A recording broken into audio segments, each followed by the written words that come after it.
Sai Ram, and a very warm welcome to our next guest on My Sai in 100 Years of Sai. She is no stranger to heartfelt bhajans, humble seva and unwavering faith.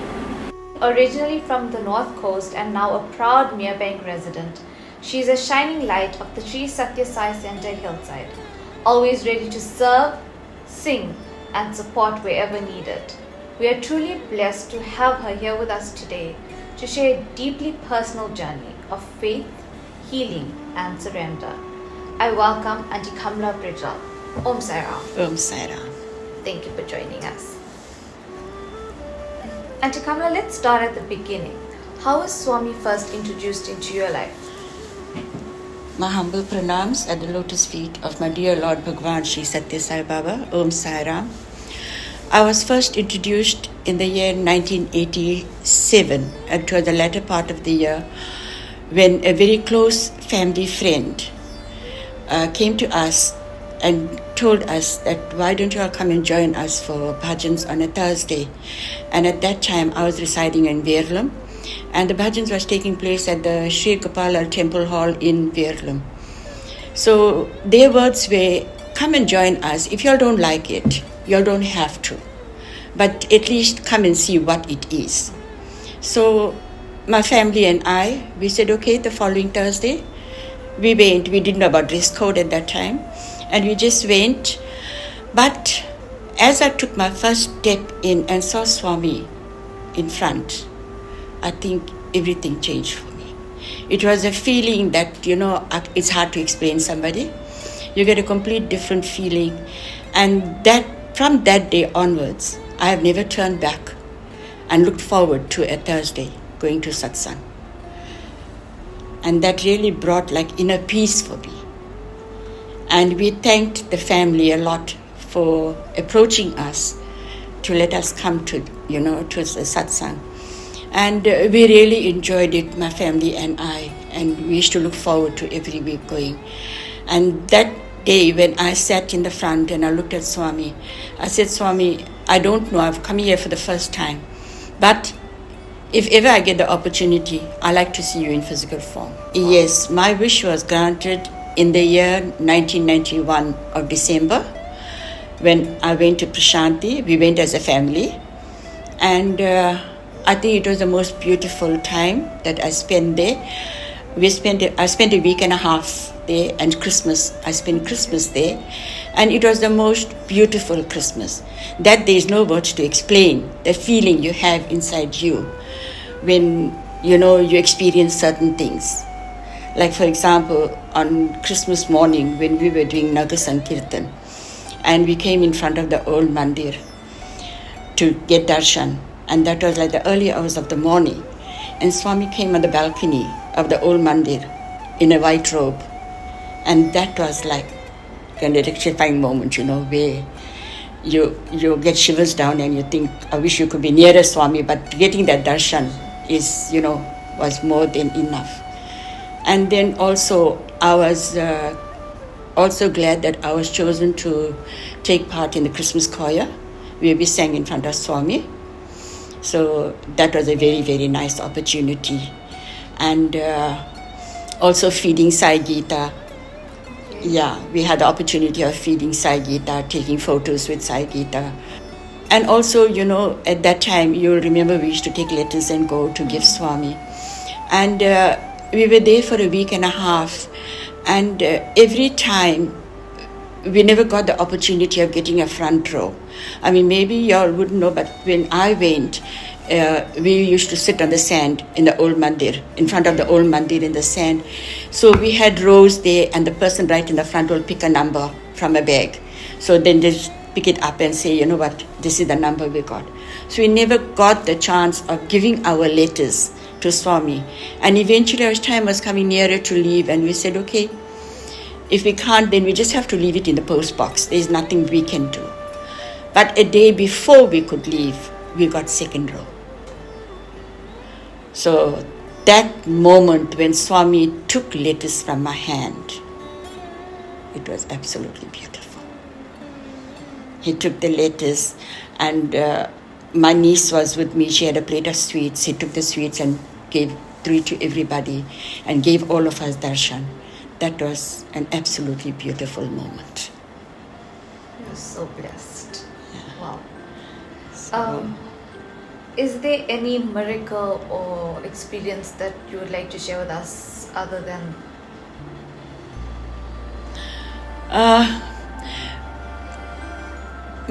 okay, see, I had quite a few times a dream of Swami. And where Swami came in my dream, and at one time I had the opportunity of touching Swami's feet in my dream. And in saying that, whatever I desire, I speak to Swami, and it comes true, It always comes true. And I know Swami is with me. Swami is with me at all times. Not just for the moment, but at all times, Swami is with me.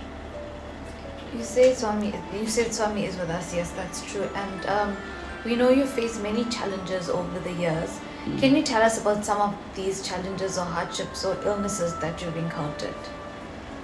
Okay, in the year 2012, in February of 2012, I was diagnosed with stage 2 ovarian cancer.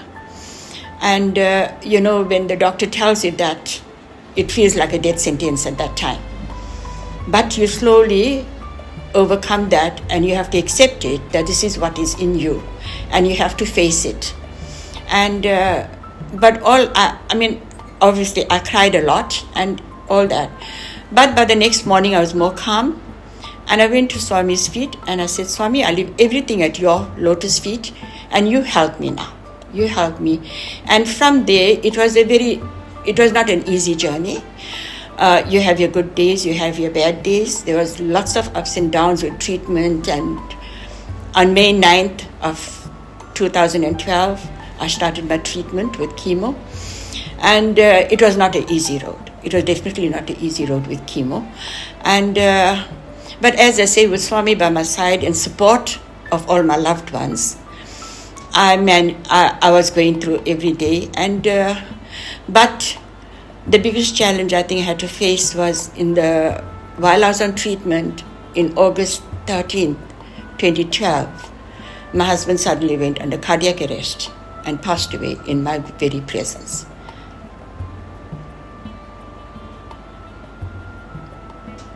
So that was a very difficult time for me. And it was not easy with me having a life-threatening sickness and losing your life partner. It was very, very difficult. But as I say, I trusted in Swami and a lot of support from all my loved ones, being my family, my friends, my neighbors, everyone. I had a very, very good support system and Swami by my side. I managed to get through these challenges, and although it was very difficult after my husband passed away, but I tried to focus on Swami, and I said, wherever my husband is, I know he will guide me also.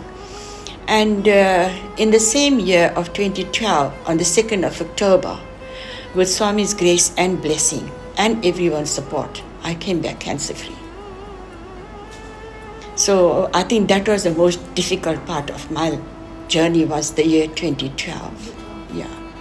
But in the year 2013, and the one night, as I said to you earlier, I dreamt of Swami. And I was very excited. And I stood in front of Swami, and I bent down, I touched Swami's feet. And as I got up, he asked me, who else? And as I got up and I looked on my right-hand side, my husband was standing there. And I called my husband. He didn't talk to me, but I called him. I said, come, take Swami's darshan. And as he bent and touched Swami's feet, I broke off. So that gave me 200% assurance that Swami is there for me, and my husband is safely with Swami. That's truly amazing. Yeah. So with Swami's strength, Swami giving me the strength, Swami gave me a lot of strength. It is to Swami's blessing and all His grace that I am here today, And as I say, also support of all my loved ones. I am here today. And I can today proudly say that I'm in my 13th year of remission. 13. October 2nd, it'll be 13 years in remission. So I can even proudly talk about it today, that. And on this journey that you've had with the illness and the remission, and how important has prayer been, and how has it been? Has it been your lifeline? How yes, has it impacted I your think life? for me prayer is everything, which up till now, and also the vibhuti. Vibhuti is very powerful. Wherever I get aches and pains, I just chant the Gayatri and apply and do all my chanting, the Namavali, all my daily prayer, and I know that helps me. That helps me a lot. And to start the day with Swami on your lips and to end the day at night when you're going to bed. Thank you, Swami, for everything. And that gives me the strength to just go day by day, Gives you the strength. And I know you said Swami came into your dreams, and how did Swami make his presence felt during your healing process? Was it the dreams? How else did you feel Swami's presence and his assurance that he was always there for you? Through prayer, and even if I had to go to sleep, I used to visualize like I feel Swami is there, and giving me that courage and strength to say, and also on my side, when I was on treatment, I always said, I am going to heal. I didn't say that I'm not going to heal. Positive mindset. It's so positive, I am going to heal, and Swami, you're going to help me through this. So I always felt like Swami was with me. Aunty Kamala, what does My Sai in 100 years of Sai mean to you? Swami is my whole world. He is everything to me. My journey is nothing without Swami in my life. Thank you so much, Aunty Kamala, for sharing your beautiful journey with us. Your story is a powerful reminder of the strength that comes from surrender, the healing that flows from sincere prayer, and the constant presence of a beloved Swami in every step of our lives, especially in our most testing times. Your unwavering devotion and continued seva, despite your personal challenges, are an inspiration to us all. May Swami continue to bless you with good health, inner peace and strength to keep serving with the same love and humility you've always shown. Thank you once again, and Jai Sai Ram. Jai Sai Ram.